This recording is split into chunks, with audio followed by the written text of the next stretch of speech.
Assalamualaikum warahmatullahi wabarakatuh. Madayaw, ugmayong adlaw kaninyong tanan. Magandang araw sa inyo lahat.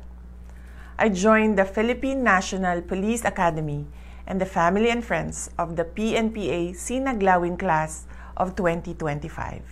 Congratulations as you begin a life dedicated to serving the Filipinos and the country.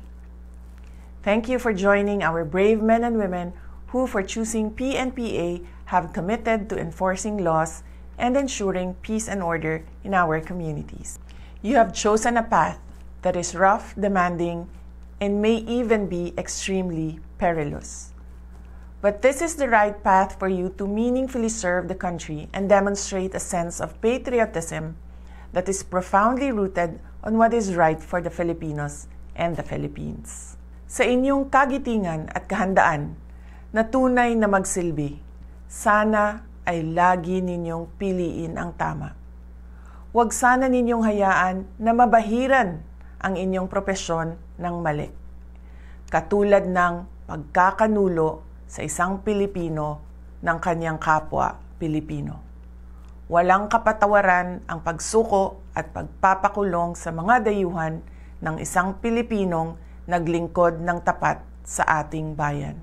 As you fly, fight and win, you will be the patriots who will stand for the truth, die for what is right, and protect the nation from the corrupt, the power-hungry, and the ones who destroy our intrinsic Filipino values of prinsipyo at integridad.